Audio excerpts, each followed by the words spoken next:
नमस्कार मित्रांनो, स्वागत आहे तुमचे आजच्या व्हिडिओमध्ये. आजच्या व्हिडिओमध्ये आपण पाहणार आहोत टेन्सचा पार्ट 8, पास्ट परफेक्ट टेन्स, पूर्ण भूतकाळ.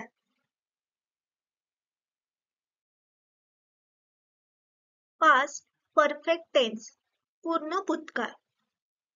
जेव्हा एखादी क्रिया किंवा एखादी घटना 100% खूप आधी पूर्ण झालेली असते, तेव्हा अशी क्रिया किंवा घटना व्यक्त करण्यासाठी पास्ट परफेक्ट टेन्स म्हणजेच पूर्ण भूतकाळ याचा उपयोग करतात.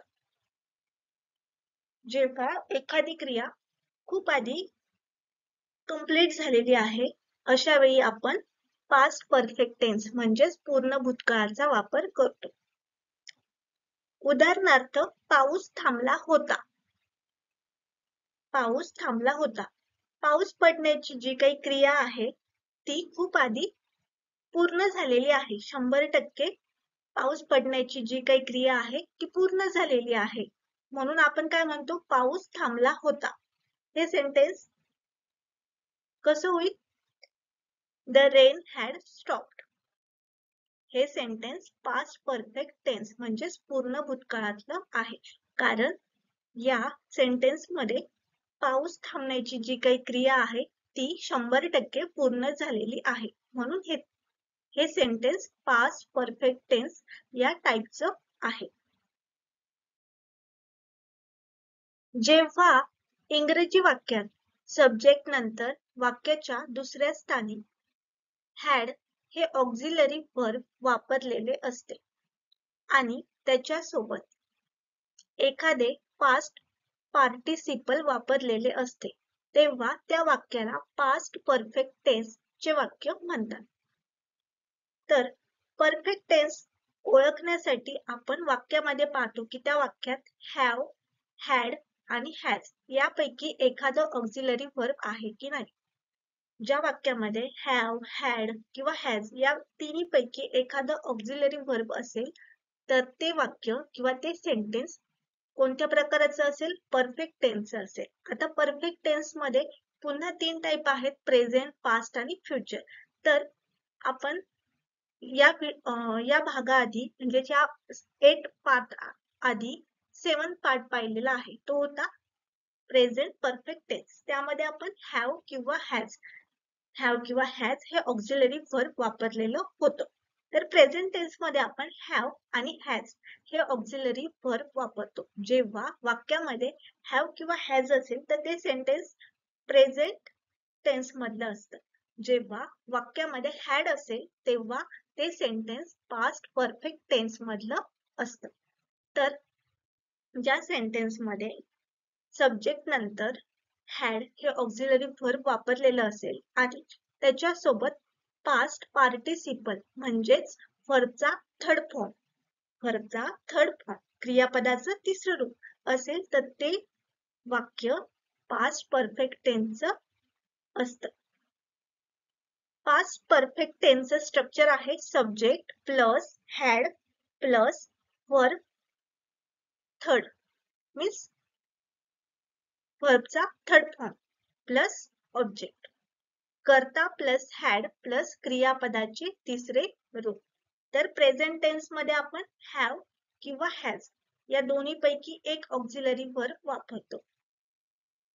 पण पास्ट टेन्स मध्ये कोणताही सब्जेक्ट असेल, कोणताही कर्ता असेल, एकवचनी असेल, अनेकवचनी असेल, तरीही आपण सर्व सब्जेक्ट सोबत हॅड या ऑक्झिलरी वर्बचा वापर करतो.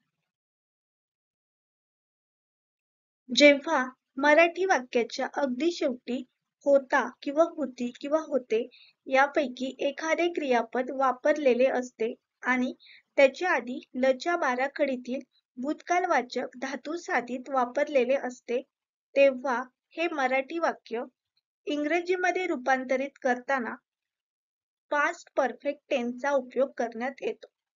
म्हणजेच ल होतं वर संपणारी क्रियापदे.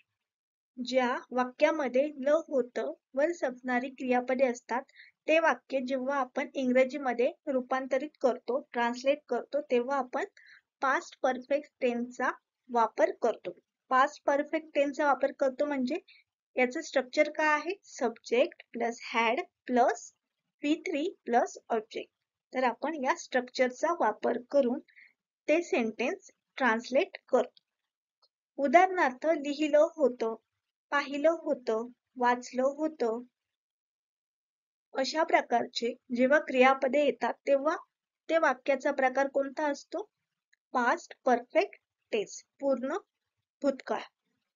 एक्झाम्पल, राजेशने बागेत आंब्याची रोपे लावली होती. राजेशने बागेत आंब्याची रोपे लावली होती. आता यामध्ये क्रियापद काय आहे? लावणे, रोपे लावणे. तर यामध्ये या क्रियापदामध्ये शेवटचं अक्षर काय आहे? लावली. ल या बाराखडीतील आहे आणि शेवटी होता होती पैकी होती हा वर्ड आहे. लावली होती. त्यामुळे हे सेंटेन्स जेव्हा आपण ट्रान्सलेट करतो इंग्रजीमध्ये तेव्हा आपण पास्ट परफेक्ट टेन्स याचं स्ट्रक्चर वापरतो. त्यामुळे हे सेंटेन्स काय होणार? इंग्रजीमध्ये सेंटेन्स काय होणार? Rajesh had planted mango bushes in the garden. यामध्ये प्लांटचं काय होणार? प्लांटेड. रोपे लावणे म्हणजे प्लांट आणि V3 म्हणजे वरचा थर्ड फॉर्म, प्लांटचा थर्ड फॉर्म काय होणार? प्लांटेड. आणि राजेश हा सब्जेक्ट आहे, त्यानंतर आपण हॅडचा वापर करतो, त्यानंतर V3 म्हणजेच प्लांटेड आणि जे काही तुमचं ऑब्जेक्ट आहे ते आपण आहे तसं घेतो. Rajesh had planted mango bushes in the garden. Past perfect tense याचं स्ट्रक्चर पाहिलं आपण, subject plus had plus V3 plus object. आता आपण याची काही सेंटेन्स पाहूया. त्याने आंबा खाल्लेला होता. यामध्ये क्रियापद आहे खाणे, खाल्लेला होता.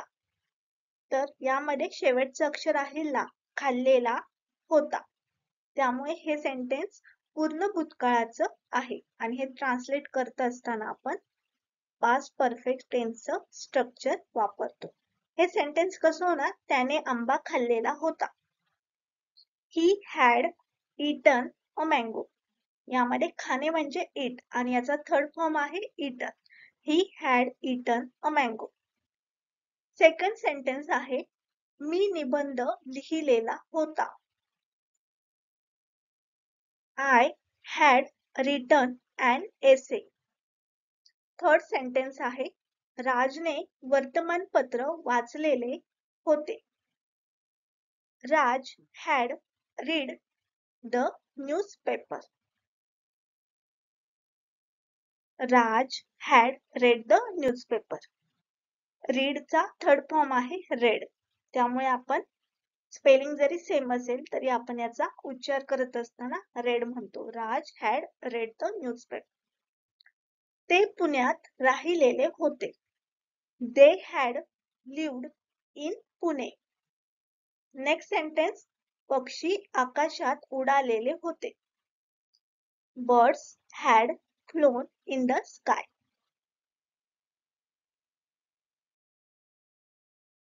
मी अर्ज केला होता. I had applied. मी तयारी केली होती. I had prepared. त्याने निवड केली होती. He had chosen.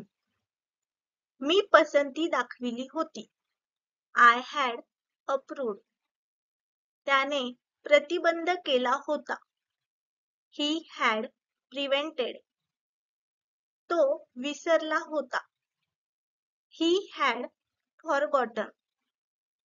ती मला भेटली होती. She had met me. मी पुस्तक लिहिलं होतं. I had written a book. मी बरीच पुस्तके प्रकाशित केली होती. I had published many books.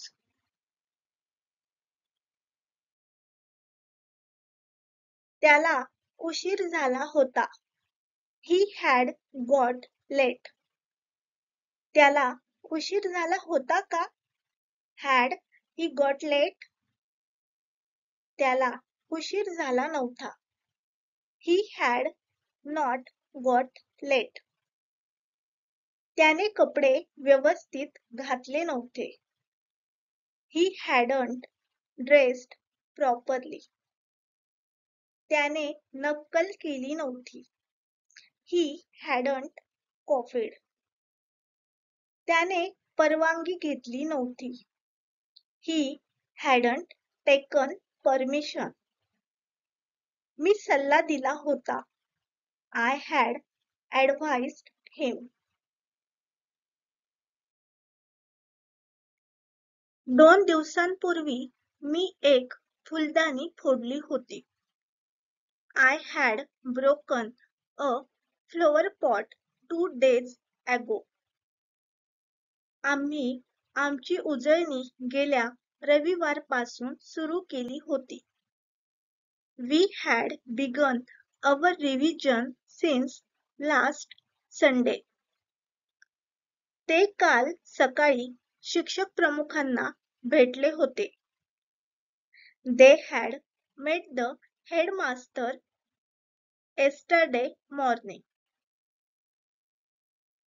विद्यार्थ्यांनी गेल्या वर्षी प्राणी संग्रहालयात अनेक प्राणी पाहिले होते.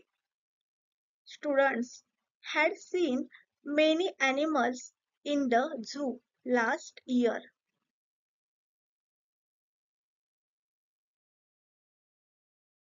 तिने तिची नवीन छत्री घेतली होती.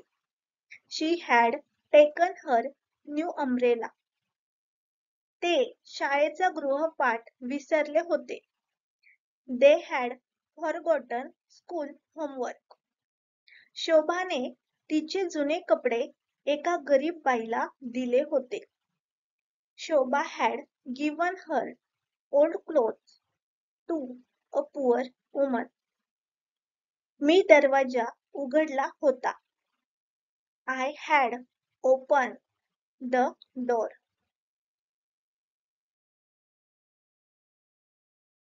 आजच्या व्हिडिओमध्ये आपण टेन्सचा पार्ट 8 पाहिलेला आहे. पास्ट परफेक्ट टेन्स म्हणजे पूर्ण भूतकाळ. यामध्ये आपण पास्ट परफेक्ट टेन्सचं स्ट्रक्चर पाहिलेलं आहे. Subject plus had plus V3 plus object. तर प्रेझेंट टेन्स मध्ये आपण हॅव आणि हॅडचा वापर करतो. त्याचप्रमाणे पास्ट टेन्स मध्ये आपण हॅडचा वापर करतो. जसं आपल्याला प्रेझेंट टेन्स मध्ये हॅव कधी वापरायचं, हॅज कधी वापरायचं हा प्रश्न पडत होता, तसा प्रश्न आपल्याला पास्ट टेन्स मध्ये पडत नाही, कारण आपण सर्व सब्जेक्ट सोबत हॅडचाच वापर करतो. जरी आपला सब्जेक्ट एकवचनी असेल किंवा अनेकवचनी असेल तरीही आपण हॅडचा वापर करतो आणि त्यानंतर V3 म्हणजेच व्हर्बचा थर्ड फॉर्म वापरतो. तर अशा प्रकारे आपण टेन्सचा 8 पार्ट पाहिलेला आहे. जर तुम्हाला हा व्हिडिओ आवडला असेल तर व्हिडिओला लाईक करा आणि व्हिडिओ जास्तीत जास्त तुमच्या मित्रांसोबत शेअर करा. धन्यवाद.